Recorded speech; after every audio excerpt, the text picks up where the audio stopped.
Kebanyakan dari kita hanya memperhatikan raganya saja. Olahraga agar raganya sehat, makan makanan yang bergizi agar raganya sehat.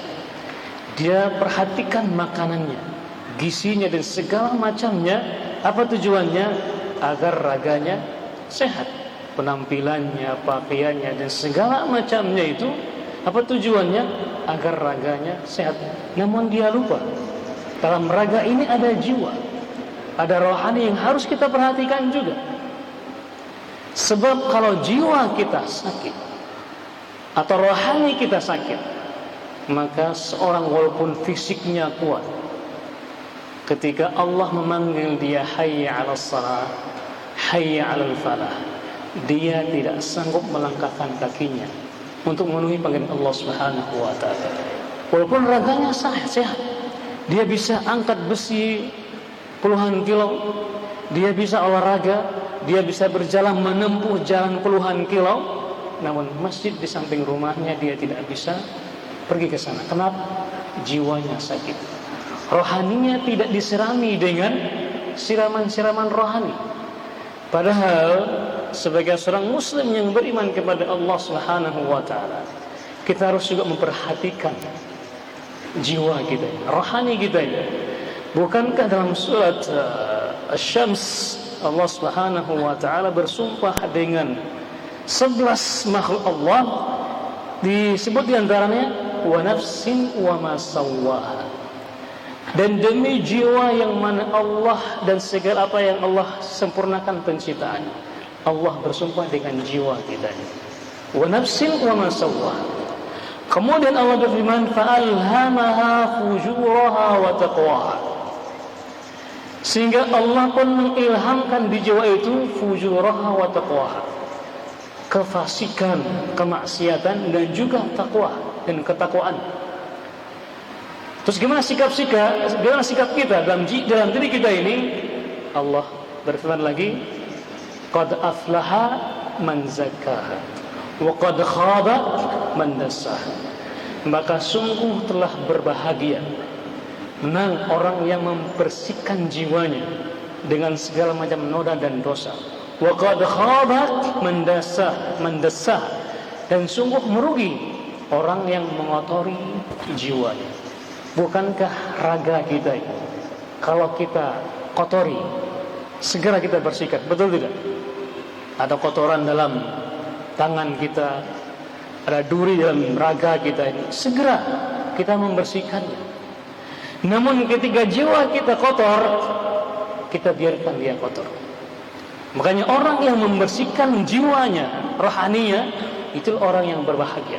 Qad aflaha man zakkaha, maka sungguh orang yang telah berbahagia kalau dia senantiasa membersihkan apanya? Rohani, jiwanya. Jadi jangan fokus hanya kita membersihkan fisiknya saja. Fisik kita ini, kalaupun kita memperhatikannya, merawatnya, makin lama makin rapuh, makin melemah. Rambut kita makin memutih, kekuatan kita semakin lemah. Mata, telinga dan segala macamnya itu apa yang ada di fisik kita ini makin lama makin berkurang, Namun jiwa kita yang harus kita perhatikan juga. Agar apa? Agar senantiasa ada keimanan kepada Allah Subhanahu wa taala. Makanya hadirnya kita di sini, apa tujuan kita? Agar kita bisa membersihkan jiwa kita ini, agar kita bisa mendapatkan kebahagiaan yang sesungguhnya. Allah akan memberikan kebahagiaan bukan pada fisik, bukan pula pada harta, bukan pula pada jabatan, tapi apa? Pada jiwa kita ini. Sehingga banyak orang yang bahagia dengan kesederhanaannya, banyak orang yang bahagia dengan apa yang dia miliki. Namun justru sebaliknya, banyak yang sengsara karena hartanya, karena jabatannya, karena fisiknya. Namun ingatlah, hati kita ini kita minta kepada Allah Subhanahu wa taala, ya muqallibal qulub tsabbit qalbi ala dinik. Wahai zat yang bolak-balikan hati ini, maka tetapkanlah hatiku ini dalam ketaatan kepadamu. Itulah permintaan kita kepada Allah Subhanahu wa taala. Dan upaya kita seperti ini, menghadiri majelis ilmu agar jiwa kita tetap bersih dari noda dan dosa, agar kita serami terus, agar gizi dan vitamin selalu ada pada jiwa kita ini, sehingga kita pun sehat, kuat. Walaupun fisik kita lemah, tapi hati kita kuat, maka itulah yang paling penting, hati yang tak beriman kepada Allah Subhanahu wa taala. Oleh karena itu, masih kita bahas kitab Riyadhus Shalihin, yaitu taman orang-orang yang saleh, karya Al-Imam Yahya bin Sharaf, atau yang kita kenal dengan Al-Imam An-Nawawi yang bermadhab Asy-Syafi'i rahimahullahu taala. Kita masih berada di bab yang sama, di bab yang sebelumnya, itu kewajiban mentaati pemerintah. Dan sekarang kita masuk ke hadis 669. Tafadhal. Iqra. Bismillah wassalatu wassalamu ala Rasulillah wa ala alihi wa ashabihi ajma'in. Qala al-musannif hafizahullah ta'ala al-hadithu sittami'atin wa tis'u wa sittun. Wa an Abi Hunaydah Wa'il bin Hudayr radhiyallahu anhu qala sa'ala Salmah bin Yazid al-Ju'afi Rasulullah sallallahu alaihi wasallam faqala ya Nabi Allah أرأيت إن قامت علينا أمراء يسألون حقهم ويمنعون حقنا فما تأمرنا فأعرض عنه ثم سأله فقال رسول الله صلى الله عليه وسلم اسمعوا وأطيعوا فإنما عليهم ما حملوا وعليكم ما حملتم. نعم. Hadis sahih riwayat Imam Muslim rahimahullahu taala dari sahabat yang bernama Wa'il bin Hujur. Wa'il bin Hujur ini kunyahnya Abu Hunaydah. Abu Hunaydah ini, kalau kita baca silsilahnya, Wa'il bin Hujur bin Rabi'ah Al-Kindi Al-Hadrami. Beliau aslinya dari Hadramut, salah satu pedesaan yang ada di Yaman. Dan Hadramut ini dikenal dengan desa yang suka petualangan. Jadi kalau orang mau jadi Hadramut, jangan tinggal di desanya, dia harus keluar. Makanya jangan heran kalau kita melihat segala maksudnya keturunan Arab yang ada di dunia ini, termasuk di Indonesia, itu kebanyakan dari Hadramut. Nah, hobi mereka itu petualangan. Itulah laki-laki sejati itu gitu, harus merantau. Harus merantau. Sini banyak ya, masya Allah, wajah-wajahnya, alhamdulillah. Ketahuan bedanya hidungnya. Mereka hidungnya mancung, kita hidungnya minimalis. Hidungnya minimalis. Jangan bilang tidak mancung ya, atau jangan bilang pesek. Hidung bilanglah minimalis. Ya, jadi mereka ini, sahabat ini, ketika beriman kepada Nabi kita Muhammad SAW, beliau dari Yaman, dari Hadramut. Mungkin ada baiknya, kenapa dikatakan Hadramut? Kenapa dikatakan Hadramut? Dikatakan, walaupun ini kisahnya mungkin lemah, tapi diceritakan. Tempat itu adalah di lembah. Jadi di keliling gunung-gunung ada lembah di situ, namanya Hadramut. Hadramut itu diambil dari kata Hadramut, hadir kematian. Artinya setiap ada orang yang hadir di situ tinggal mati. Itu sehingga dikatakan hadara maut. Jadi orang yang tinggal di situ pun pasti mati. Nah, suatu ketika, suatu malam ada orang yang heran. Heran kenapa setiap ada orang yang di situ kok mati? Ada orang mati. Ternyata setiap ada orang yang di situ ada sumur. Ada sumur. Nah, setiap ada orang yang minum air sumur situ, minum hari ini, besoknya langsung mati. Besoknya langsung mati. Itulah penyebabnya kenapa setiap ada orang yang hadir di situ pasti mati. Ditelusuri, ada penasaran, orang ini nggak tidur semalaman. Orang ini nggak tidur semalaman. Ternyata ada ular katanya. Ular masuk ke situ dan membuang bisanya, dan keluar lagi, sehingga ketika ada orang yang minum airnya langsung mati. Itu dikisahkan. Wallahu ta'ala benar tidak, tapi itu. Nah, dari situ setelah ularnya dibunuh, jadilah orang tinggal di situ sampai sekarang. Namanya, tapi tetap namanya Hadramaut. Disingkat dari Hadramaut. Singkat dari jadi Hadramaut. Betul Fikram? Sahih? Sahih ya? Masya Allah. Baik, jadi beliau ini Abu Hunaidah, sahabat Wa'il bin Hujur ini, pergi dari Hadramaut. Bayangkan merasa hati itu gersang tandus, dan sampai sekarang Hadramaut itu gersang tandus, dan ya Arab rata-rata gitu, gersang tandus sampai sekarang juga gitu. Gersang tandus dengan kudanya, dengan kendaraannya, pergi ke Madinah demi untuk memenuhi bertemu dengan Nabi Muhammad SAW. Belum sampai sahabat ini di Madinah, Nabi sudah berkata kepada sahabat-sahabat yang lainnya, akan datang seseorang dari Hadramaut, kata Nabi Muhammad SAW, dari jauh, dari Rabi'ah, dari kabilah Rabi'ah. Karena namakan Nabi Rabi'ah, dan di antara nama kakeknya beliau ini Rabi'ah Al-Kindi, Hadramaut Al-Hadrami. Al-Kindi itu nama ya, kabilahnya dia. Datang dari jauh.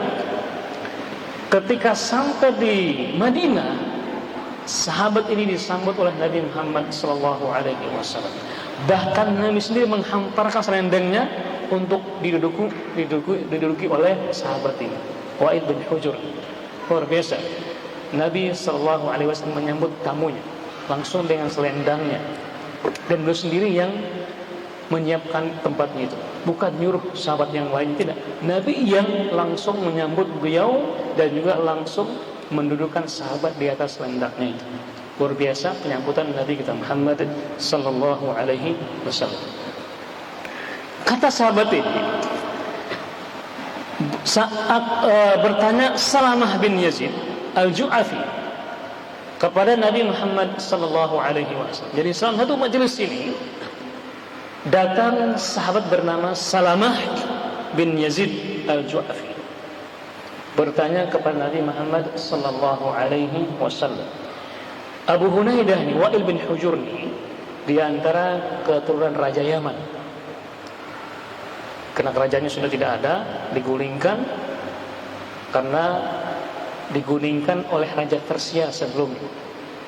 Jadi sebelum datang Nabi Muhammad SAW itu, mereka digulingkan oleh Raja Persia, sehingga tunduk kepada Persia.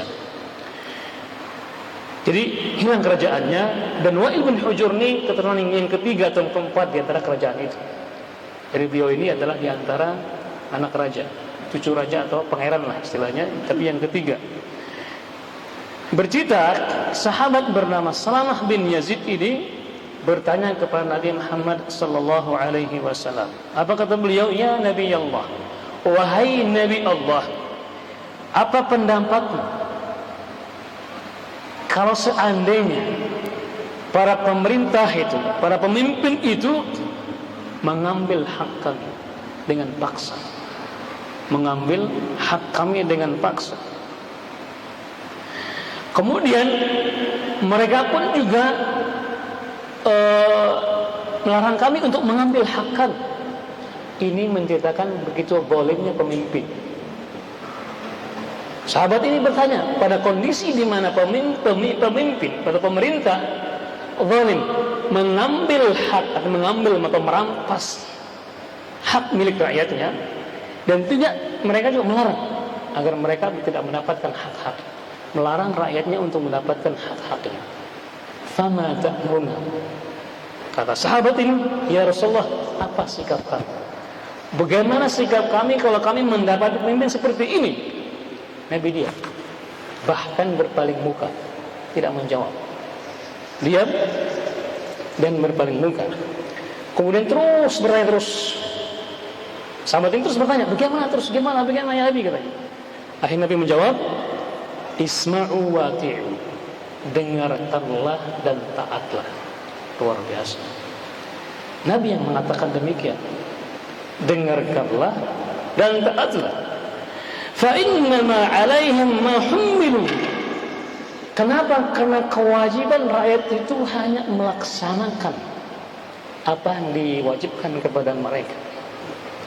Wa alaikum apa maksudnya? Sungguhnya pemimpin-pemimpin itu alaihim, mereka akan mendapatkan balasan dari apa yang mereka lakukan. Ketika mereka berbuat zalim, maka Allah yang akan membalas kepada mereka. Ya, tapi ya, ketika mereka berbuat zalim kepada rakyatnya, mengambil hak rakyatnya, bahkan melarang agar rakyat tidak bisa mendapatkan hak-hak rakyatnya, alaihim mahumilun, maka merekalah yang bertanggung jawab atas kezaliman mereka. Allah yang membalas mereka. Itu bebannya menjadi penguasa atau pemerintah. Allah akan balas mereka. Wa alaikum mahalatum, dan kalian juga akan mendapatkan apa yang kalian lakukan. Kalau kalian berbuat zalim, maka juga kalian juga akan mendapatkan kezaliman. Jadi ada timbal balik. Kenapa pemimpin itu berbuat zalim? Karena rakyatnya juga zalim. Karena rakyatnya juga zalim. Bukankah rakyat itu bukankah pemimpin itu cerminan rakyatnya? Bukankah pemimpin lahir dari masyarakat? Pemimpin lahir dari mana? Lahir dari masyarakat. Tidak mungkinlah turun dari bumi, tidak. Nah, bagaimana kondisi rakyatnya? Kalau rakyatnya jujur, beriman dan bertakwa, maka akan lahir pasti itu pemimpin yang jujur, yang beriman juga dan bertakwa kepada Allah Subhanahu wa taala. Namun kebalikannya, apa yang terjadi? Ketika rakyatnya suka nipu, suka korupsi, suka berbohong, segala macam itu zalim, maka otomatis akan lahir pula pemimpin yang mana? Yang sama juga dengan rakyatnya. Yang sama juga dengan rakyatnya. Dan itu yang Allah dan Nabi tekankan kepada kita. Kalau kita ingin menghadirkan pemimpin yang beriman dan bertakwa kepada Allah Subhanahu wa taala, maka kita harus memperbaiki diri kita juga dan keluarga kita, agar nantinya dalam jenjang waktu 20-an tahun misalnya, maka lahirnya pemimpin yang beriman dan bertakwa kepada Allah Subhanahu wa taala. Dan itulah yang Nabi terapkan kepada sahabat-sahabatnya. Di 13 tahun pertama di fase Mekah, Nabi menanamkan tauhid kepada umat, kepada sahabat-sahabat. Kenapa? Karena itulah pondasinya. Pondasi agama itu apa? Tauhid. Makanya para pendiri negara kita ini, ketika merumuskan 5 sila, apa yang pertama? Ketuhanan yang Maha Esa. Itulah tauhid sebenarnya. Itulah tauhid. Ketuhanan yang Maha Esa. Implikasi dari atau aplikasi dari surat Al-Ikhlas. Qul huwallahu ahad. Tuhan yang Maha Esa. Ikhlas kepada Allah, mentauhidkan Allah Subhanahu wa taala. Nah, kalau masalah ini saja kita sepelekan, maka jangan harap kita akan bisa mengurus yang lainnya. Kenapa? Rumah yang kuat dan kokoh itu kapan? Ketika pondasinya kuat. Namun ketika atapnya, bebannya berat dan tidak kuat pondasinya, roboh rumah itu. Itu kan logikanya demikian. Itu logikanya demikian. Kalau antum punya beban yang berat, kaki antum tidak bisa menampungnya, apa yang terjadi? Tumbang. Nah, begitu juga dalam masalah ini. Harus kita perkuat umat ini dengan mentauhidkan Allah, menghanuskan yang namanya kesyirikan, agar umat ini mentauhidkan Allah Subhanahu wa taala. Dan sangat kita sayangkan, banyak di antara umat Islam yang tidak paham apa itu tauhid. Apa konsekuensinya, apa kandungannya, apa maknanya. Namun dia sudah bicara yang lebih berat daripada itu. Bicara masalah pemerintahan, bicara masalah solusi, bicara masalah yang lain. Padahal bab taharah aja belum lulus.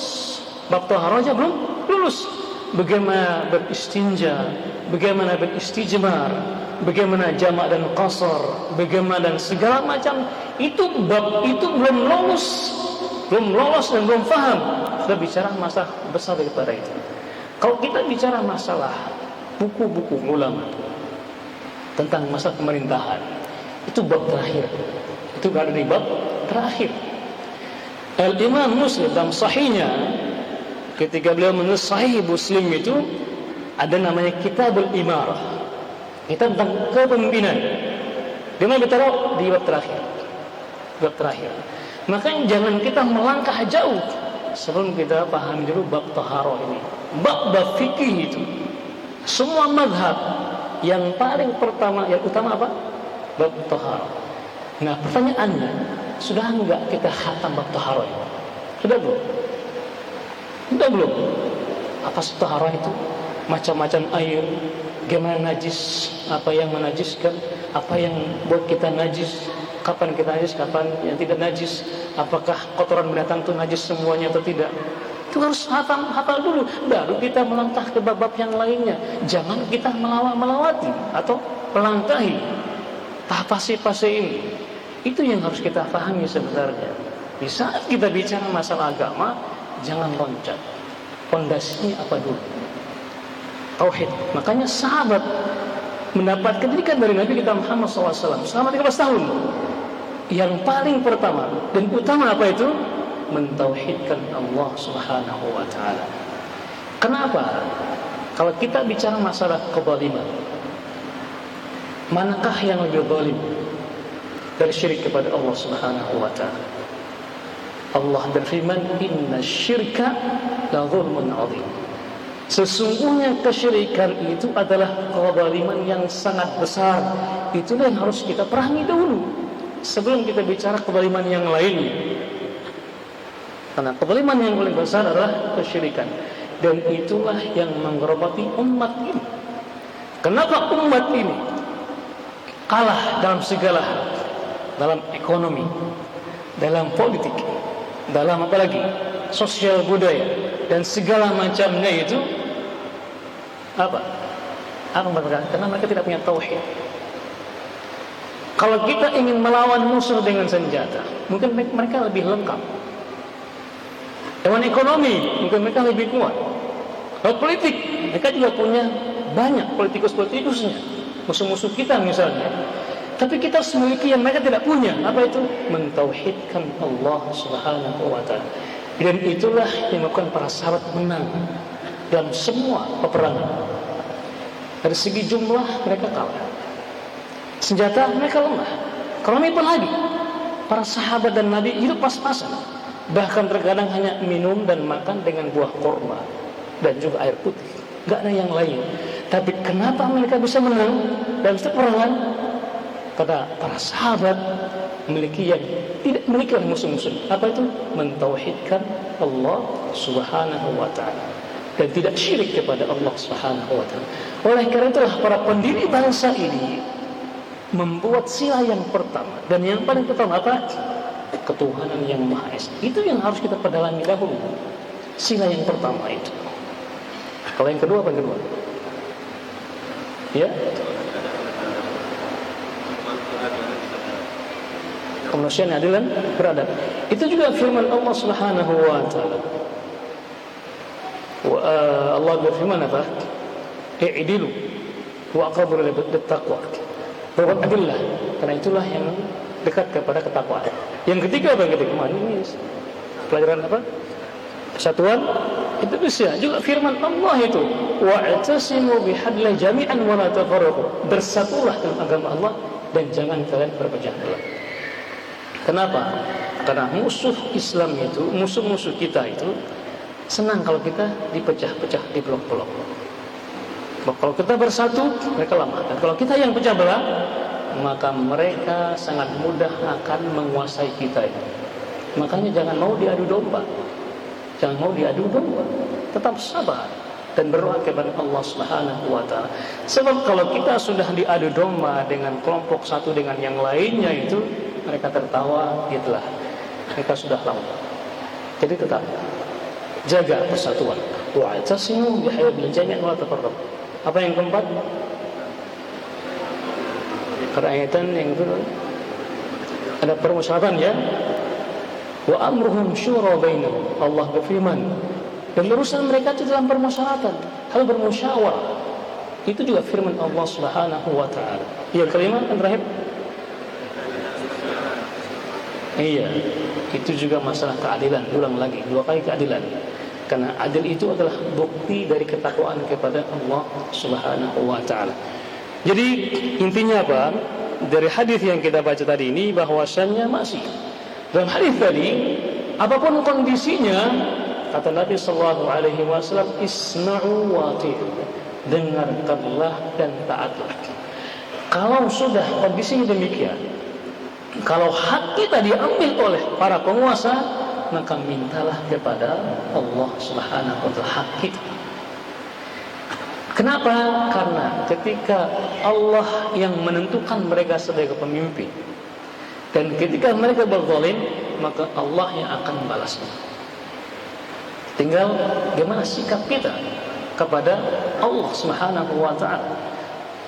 Apakah kita beribadah kepada Allah dengan dalil ataukah dengan hawa nafsu kita? Itulah ujiannya. Karena kebanyakan dari kaum muslimin ini ketika menentukan suatu sikap dengan mendahulukan hawa nafsunya, akalnya, dan juga perasaannya. Terkadang ketika sesuai perasaannya, oh saya laksanakan. Namun ketika tidak sesuai, oh saya nggak mau. Atau ketika tidak sesuai dengan akalnya, itu namanya rasa dan juga rasionya itu berbeda, dia tidak mau. Tapi seorang mukmin sejati, apapun kondisi perasaannya dan juga rasionya itu, dia dengan dalil mengatakan demikian, sami'na wa ata'na. Inilah firman Allah, inilah hadis Nabi, kita laksanakan. Kita laksanakan apa yang difirmankan Allah dan apa yang disabdakan Nabi kita Muhammad sallallahu alaihi wasallam. Kemudian yang berikutnya di antara hikmahnya adalah bahwasanya setiap pemimpin pasti akan ditanya oleh Allah Subhanahu wa taala. Maka kita enggak perlu repot-repot lagi. Apa yang harus kita tanyakan kepada mereka, mintalah kepada Allah Subhanahu wa taala. Dan yang berikutnya adalah harus sabar. Isbiru wasabir. Bersabarlah dan juga berusaha untuk sabar. Kenapa? Innallaha ma'as sabirin. Sesungguhnya Allah bersama orang-orang yang sabar. Ada yang mengatakan, Ustaz, sabar itu kan ada batasnya. Di mana batasnya? Sabar itu nggak ada batasnya. Tapi kitalah sebagai manusia yang terbatas dalam menyikapi kesabaran tersebut. Allah menyuruh kita isbiru, nggak mampu wasabiru, berusaha untuk sabar. Walaupun nggak bisa sabar, berusaha untuk sabar. Kenapa? Allah bersama orang-orang yang bersabar dengan semua kondisinya. Kemudian ketika penguasa mungkin tidak melaksanakan kewajiban-kewajibannya, tapi jangan juga kita terikat sama. Tetap juga kita laksanakan tugas kita sebagai rakyat semampu kita, bukan semau kita. Kenapa? Karena Allah berfirman, fattaqullaha mastata'tum. Bertakwalah kepada Allah semampu kalian. Mampu laksanakan, mampu bersabar. Itulah yang Allah dan Nabi tunjukkan kepada kita.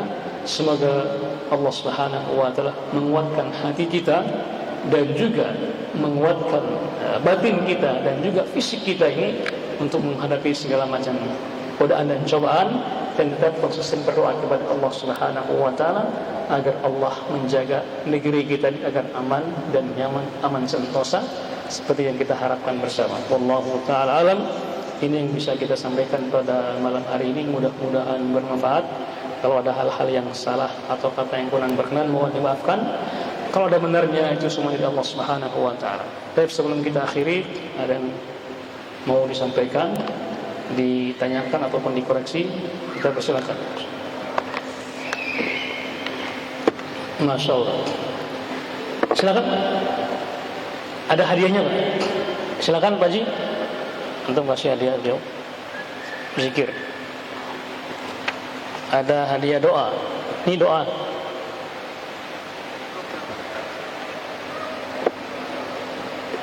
Silakan kasih beliau. Buku doa, ini buku doa ini.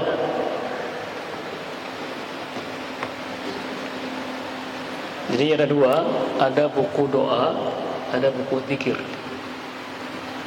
Yang berhak menerimanya nanti kita akan tunjukkan. Yang berhak mendapat hadiah itu yang bawa catatan tulisan Ada bawa buku nggak? Ada bawa buku ya? Ada yang bawa? Berarti Masya Allah. 1, 2, 3, 4. Itu terima nggak? Ada ya? Baik. Silakan yang mau buku, ambil kitabnya.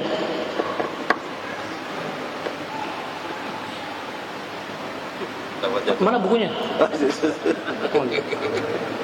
Sana kan? Zikir ya? Sembarang. Nah, Sembarang aja. Insya Allah. Ada lagi? Nggak, bawa buku, ya. Wah, ini jauh dari Lapi ini. Tapi aslinya jauh Solo ya, lebih jauh lagi. Ada lagi bawa buku? Nah, ta'al.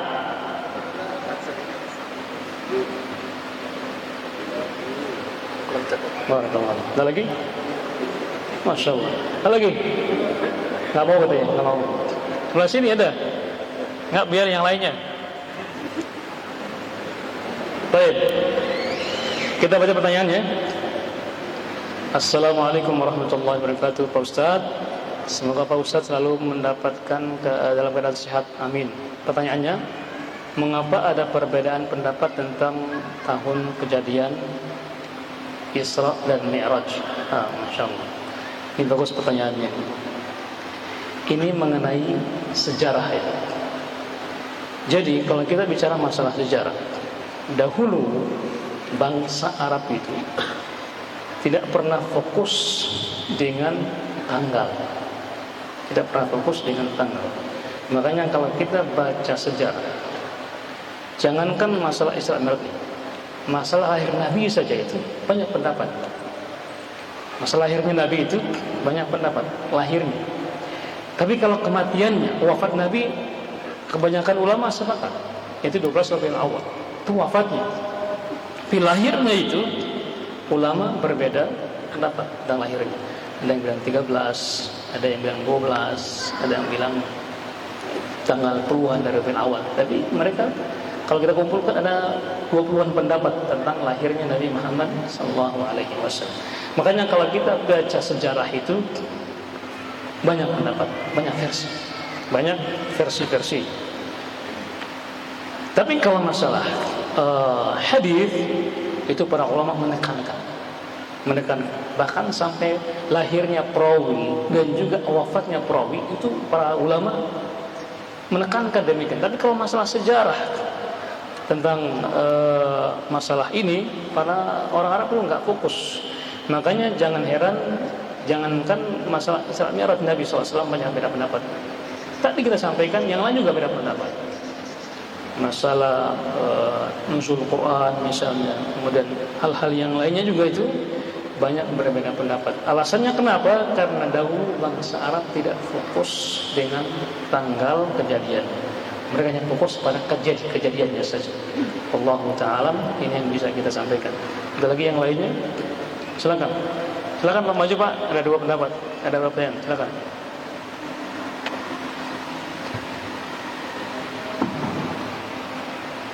Nanti langsungnya berdua ya, langsung berdua.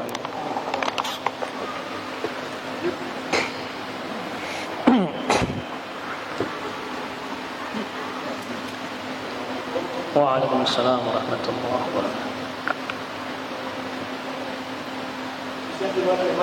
Iya, silakan, tapi jangan jauh-jauh, Pak. Ini ada pendapat Ada berdoa ya.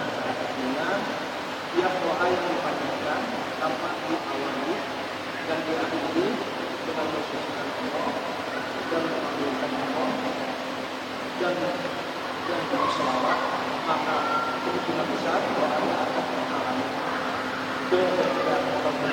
Ya, Masya Allah. Sekaligus sama yang lainnya. Ini Pak hadiahnya Pak, buku doa.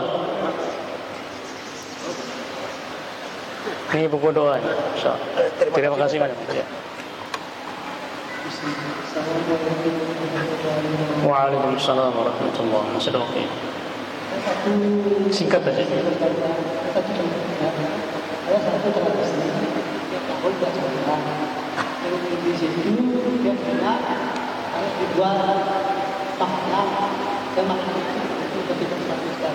Jadi pertanyaannya, apakah itu akan Pak itu akan juga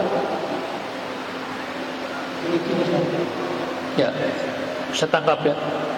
Kita jawab aja langsung nih. Silakan ambil hadiah. Ini bayarnya itu bukan pakai uang, tapi pakai baca. Ya, bayarnya itu pakai baca. Jadi kalau antum ambil nggak baca, putar sampai dibaca. Bacanya bisa cicil atau bisa langsung. Ya silakan, itu konsekuensinya. Baik, yang pertama dari masalah ada doa. Ada doa Nabi SAW kalau kita kumpul dari hadis yang ada itu, maka muncullah kesimpulan. Di antara ada doa adalah angkat tangan. Angkat tangan. Angkat tangan itu ada banyak caranya, bisa seperti ini. Jadi menggabungkan dua tangan tempat. Dan yang telapak ini menghadap ke langit. Atau yang kedua seperti telapak tangan mengajak ke wajah. Atau ketika sedang dahsyatnya Nabi di istisqa itu, salat istisqa, diriwayatkan Nabi sampai angkat tangan seperti kelihatan putih ketiak. Itu di antara ada berdoa. 1, 2, dan 3. Masalah lafadznya itu, Nabi menyuruh kita untuk pertama memuji Allah Subhanahu wa taala, memuji Allah Subhanahu wa taala. Kemudian yang kedua apa? Bersalawat kepada Nabi kita Muhammad sallallahu alaihi wasallam. Yang ketiga baru kita menyebutkan apa sih yang kita minta kepada Allah Subhanahu wa taala itu. Kalau sudah ada 3 syarat ini, maka silakan. Pujiannya boleh di awal, boleh di akhir. Salawatnya bisa boleh di awal, boleh di akhir. Atau boleh pujian dahulu, salawat, doa, baru akhirnya salawat. Nggak jadi masalah. Yang penting ada unsur dari doa tersebut. Kalaupun tidak ada, tidak mengapa. Tetapi tidak sempurna doanya, tidak maksimal. Ya ibaratnya kalau antum minta tolong kepada siapa misalnya, nggak mungkin langsung saya minta uang. Kan langsung ada basa-basinya kan, Masya Allah, antum baik sekali hari ini, Masya Allah, gagah sekali, tambah ganteng. Ujung-ujungnya minta duit kan. Kan begitu kan. Agar apa? Dulu hatinya Masya Allah baru dikasih. Begitu juga kalau kita minta kepada Allah, harus memuji Allah. Kemudian bersalawat dengan kita Muhammad SAW, baru kita minta doa. Apa sih yang kita tahu? Paham ya? Kemudian tadi itu masih ada waktu nggak? Ya, 2 menit lagi. Masalah makanan yang dibuat. Makanan itu untuk apa dibuat? Untuk acara yang halal atau yang haram? Ketika untuk acara yang halal, maka makanannya halal. Tapi kalau dibuat untuk acara yang haram misalnya, walaupun zatnya itu halal, tapi karena tujuannya untuk hal-hal yang syirik misalnya atau haram, maka juga ikut haram. Atau sumbernya juga haram, walaupun zatnya halal misalnya, tapi dihasilkan dari pencuri misalnya, maka juga itu jadi haram. Atau zatnya juga halal, tapi ketika sembelihannya itu tidak mengucapkan bismillah, maka itu jadi haram. Jadi harus 3 hal yang harus diperhatikan. Bagaimana sumbernya, kemudian cara menyajikannya, dan tujuannya untuk apa. Tujuannya untuk apa? Kalau tujuannya untuk hal-hal yang haram, maka juga menjadi yang haram juga. Wallahu ta'ala alam. Ini yang bisa kita sampaikan. Kita akhiri dengan doa majlis. Subhanakallah bihamdika, asyhadu an la ilaha illa anta, wa astaghfiruka wa atubu ilaik. Assalamualaikum warahmatullahi wabarakatuh.